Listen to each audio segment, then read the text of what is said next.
Okay, so it's been about a week since the Haslams have split this fan base into two separate but equally valid groups. The fans who have been burnt out by the Haslams and their lack of patience, and the fans whose attachment to the team puts them in the weird spot of having to defend the Haslams out of necessity rather than choice. But instead of stoking the flames between the two sides, I'm going to try to see both sides out.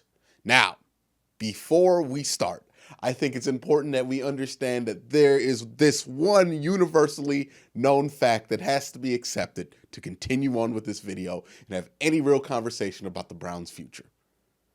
And that fact is, the Haslams are bad owners. That is not an opinion. That is an objective fact. 5 GMs and 6 head coaches in 8 years is bad. Whether it's because you hired this many failed GMs and coaches or because you lack the patience on this many regimes, there's no escaping the blame for the dysfunctional mess this franchise has been for the last 8 years, which seems to coincide with the exact date that the Haslams bought the team. Also, speaking of the exact date the Haslams bought the team, 32-88-1 is the Haslam's record since buying the team in 2012. Now, I only bring this up because there are a surprising amount of people who have told me to be patient with the Haslams, and that the Haslams are learning, which is one, ironic, seeing as those same people were not complaining about firing Freddie Kitchens after 1 year, and two, it's just flat incorrect. If Baker Mayfield had a career record of 32-88-1, would we be sitting here preaching patience, or would we make the determination that he is not good? Same goes with any head coach or GM with that record. So why would that change for the Haslams? It's been 8 years. It's been below 500 every year. The Haslams are bad at owning an NFL team. That isn't likely to change. Now, that doesn't mean they're doomed. The team's not doomed, which I'll explain later, but it does mean that your ownership is definitely a hurdle that you have to cross. Now that we're on an understanding on both sides about the Haslams being bad, let's talk about why the Browns are and are not doomed for this next upcoming season. A good quarterback can change a ton. They can make up for a lot of mistakes and make geniuses out of normal coaches. And when that is the case, it makes continuity not just mandatory, but undeniable. Guys like Drew Brees and Peyton Manning brought Super Bowl rings and continuity to badly ran franchises. So as bad as the Haslams are, and they are, if Baker plays at a MVP level or at a very high level like we hoped he would have last season, this next season it will go a long way to keep continuity in the building. See, a great quarterback usually gets to keep the coaches he wants and the players he wants, and he raises the floor of your franchise dramatically. And while everything above the roster has been bad, there is no doubt that Baker Mayfield has enough talent around him to succeed at that kind of a level. But make no mistake, this next season is all about Baker Mayfield and Baker Mayfield only. He will be the difference on this team either way. It almost doesn't matter who gets hired where to do what under whichever structure. If Baker Mayfield is good, people will keep their jobs. If he is bad, nobody will keep their jobs. Now, that does put a lot of pressure on a young quarterback, almost too much pressure. Literally, the weight of the entire locker room, coaching staff, and personnel department is going to be on the back of the young third-year quarterback, which can easily be way too much, way too soon.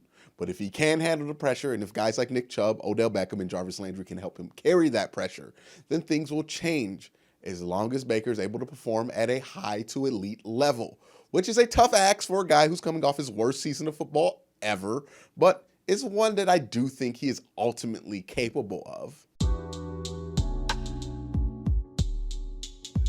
I know that some people don't think that this is another rebuild, but this is definitely another rebuild. How drastic that rebuild is yet to be determined, but this is definitely a rebuild. When you fire a coach and a GM in the NFL, that is a rebuild, which means we have no idea what the day one roster is going to look like. We see this every coaching and GM change. Different players and different executives value different systems, which then value different talents differently. So the talent that the Browns have on hand may not be a good fit for the system. Maybe they don't like how a dude walks. Maybe they don't like a dude's attitude. All these things can mysteriously make good players kind of disappear, like you saw with David Njoku and Rashard Higgins this last season. Honestly, there's only 2 players on this entire roster that I can say with any confidence are going to be safe. And those 2 guys are the 2 guys that you drafted #1 overall, because it's clear that ownership had a say in both of those picks. Baker Mayfield is who the Haslams are committed to on offense, and Myles Garrett is who the Haslams are committed to on defense. Everything else around that is a question mark. Guys like Greedy Williams and Denzel Ward could be phased out or traded. Same with Jarvis and Odell. This roster the Browns have right now will probably not be the one they go into the season with. Now, that could be a good or bad thing, as this locker room did need a mild shakeup. And rebuilds have had quick turnarounds in other places before, but it can also mean that this roster that we thought was so close to changing the narrative in Cleveland can easily be reset in favor for future draft picks. Now, while I was upset that John Dorsey got fired, and I don't agree with him being fired, I do acknowledge that he has some flaws, the biggest of which is team building. While he's great at finding talent, he can also be awful at building a team. And what I mean by that is that sometimes John Dorsey tries to get too much upside and doesn't try to get veterans in the right places for a young team that needs to learn how to win. He doesn't know where and where not to stack a ton of talent and upside. And these small things that I'm mentioning about the Browns roster and the issues in 2019 are the exact things that did kind of improve in Kansas City after Dorsey was fired. And the argument can be made that Dorsey had served his purpose in Cleveland after this season, and that he had too much power ultimately to continue on in Cleveland. See, the good thing and the bad thing about Dorsey is that in every decision he makes, he will always side with upside. And while that does allow you to accumulate talent, it does it at the expense of small things like perception and locker room health and fits around each other as far as personalities go. Now, why is this important? Now, to understand this, you'll have to understand that the Browns rebuild has been, in my eyes, one giant rebuild that is going to span 3 separate regimes that has gone in 3 separate phases. And I think that they are now entering their most critical phase. See, the first phase was asset accumulation, or tanking, which was handled by Hugh and Sachi Brown in beautiful fashion. Hugh was a terrible head coach, and he coached a team out of a handful of wins, and Sachi was just uninterested in fielding a proper NFL team, opting to release or trade anyone of value for draft picks and cap space, which definitely worked, not by design, definitely by accident, but it worked very well as the team went 1-31 in those 2 years.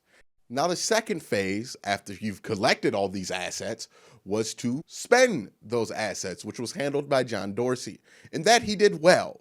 He brought in guys like Jarvis Landry, Odell Beckham, Baker Mayfield, Denzel Ward, and Nick Chubb, which by sheer talent alone raised this team's floor from 1 win in 2 years to 13 wins in 2 years. And John Dorsey is probably one of the best guys to handle that part of the rebuild, the spend the assets part of the rebuild. Because again, John Dorsey is always willing to take a gamble on anything or anybody for upside, which again brings in a ton of talent at the end of the day. And lo and behold, the Browns have talent in spades. And this is where you can argue that Dorsey served his purpose in this long-term 3-phase accidental rebuild that the Browns have been going on. Because while Dorsey's upside first mindset can spend the assets at a high level, when he is given power over things like coaching, those instincts don't go away. And that got the Browns Freddie Kitchens, who in Dorsey's mind, I truly do feel like he felt like Freddie Kitchens has and still had a ton of upside for this team.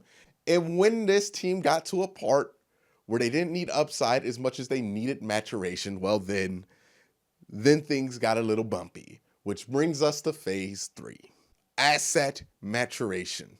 This will be handled by whoever is the Browns coach and GM next year. And this is the part where upside takes a backseat to more practical things like experience and locker room management.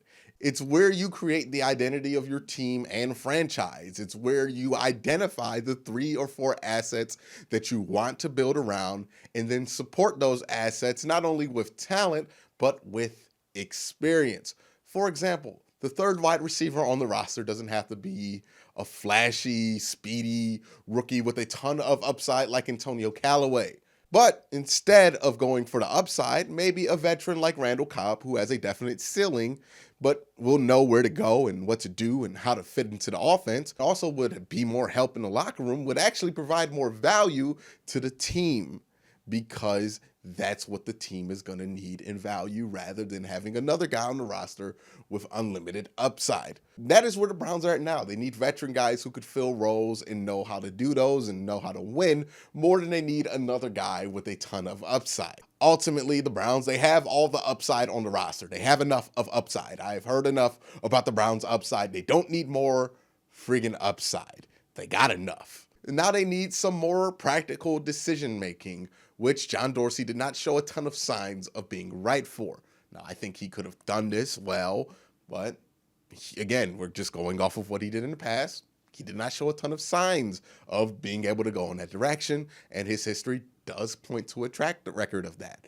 And look, regardless of what I think of the Haslams, regardless of what I think of the people in this search, if the Browns hire with that third phase in mind, they might actually be able to complete this 3-phase, long-term, accidental rebuild and actually fix this mess that we have called the Cleveland Browns in 2019 for 2020.